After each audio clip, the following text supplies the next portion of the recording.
একটা বিষয় কোনোভাবেই বুঝে আসে না, কোনো মাদ্রাসা বা কোনো আলেম যদি উপরে উঠে তখন তাকে নিয়ে আলোচনা সমালোচনা করে কেনই বা নিচে নামানো হয়, অর্থাৎ মিথ্যাচার করে তাকে কেনই বা লাঞ্ছিত করা হয়।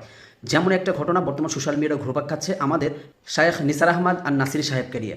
অর্থাৎ তার দুইটা বিষয়, একটা ফরম ভাইরাল হয়েছে আর একটা ছাত্রকে একটা চর দিয়েছে, শাসন করেছে। দেখেন, আমি আপনাদেরকে বলি কোন প্রতিষ্ঠানে আছে যে শাসন করা হয় না, অর্থাৎ লিমিটের ভিতর রেখে। তার যে ভিডিওটি, ফরমের বিষয়টা আমি একটু পরে বলছি, তার যে ভিডিওটি দেখলাম একটা ছাত্রকে শাসন করেছে, একটা চর দিয়েছে। তা চর দিয়েছে তা এমন কি মহাভারত অশুদ্ধ করে ফেলেছে, আপনারা সোশ্যাল মিডিয়া তোলপাড় করে চলতেছেন। কোন প্রতিষ্ঠানে, স্কুল বলেন কলেজ বলেন, একটা ছাত্রকে শাসন করা হয় না?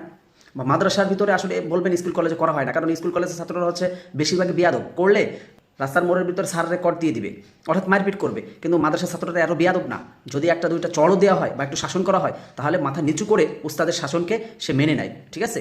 আর সে এমনভাবে শাসন করে নাই, সীমা অতিক্রমও করে নাই, মাত্র একটা চড় দিয়েছে, ঠিক আছে। এটা নিয়ে তোলপাড় করার কোনো বিষয় না। আর একটা বিষয় বলি যে ফরম, দেখেন তার প্রতিষ্ঠানে যারা ভর্তি করেছেন, যারা গিয়েছেন তারা দেখেছেন ভিআইপি। আপনি যাত্রাবাড়ি থেকে আপনি দনিয়ার দিকে যাবেন, অর্থাৎ সাইনবোর্ডের দিকে যাবেন, দেখবেন যে বড় বিশাল 4-5 তলা একটা বিল্ডিং, পাশ দিয়ে কাজ দেওয়া, ছাত্রদেরকে দেখা যাচ্ছে পড়তেছে।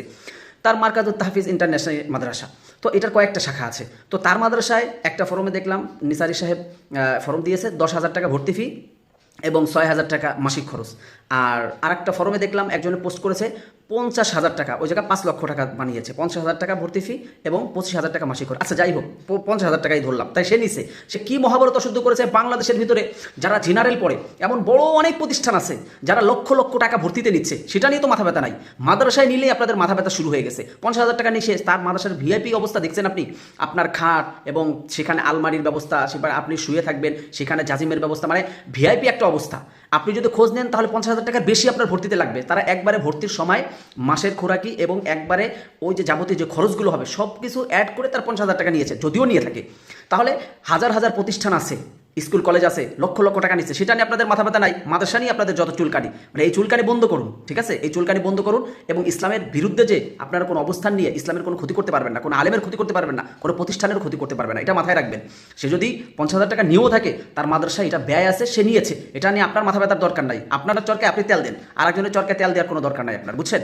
আর যদি 25,000 টাকা মাসে নিয়ে থাকে, তার খাবারের মানও সেরকম দেখবেন, নাস্তার মানও দেখবেন, তাকে দেখভাল করার জন্য অ্যাসিস্ট্যান্ট রাখা হয়, তো তারও তো একটা বেতন আছে, সেটা কি তার গাঠিতে দেবে? ছাত্রকে দেখবে, ছাত্রদের কাছ থেকে সে নিয়ে দিবে। ভিয়া কোনো কিছু না জেনে বাস ফরমের একটা পিক পাইছে, শেয়ার করা শুরু করে দিয়েছে, একটা চর দিয়েছে ছাত্রকে, শেয়ার করা শুরু করে দিয়েছে। এইসব বাদরামি এবং এই ভণ্ডামি বাদ দেন। হাজার হাজার হাফেজ সে তৈরি করেছে এবং তার প্রতিষ্ঠান থেকে প্রতি বছরে 2-4-5 জন সারা বিশ্বকে জয় করে বাংলাদেশের মুখ উজ্জ্বল করে, এটা মাথায় রাখতে হবে। যাই হোক, তাকে নিয়ে আলোচনা সমালোচনা করে কোনো লাভ নাই, কিছু করতে পারবেন না। আল্লাহ তার সাথে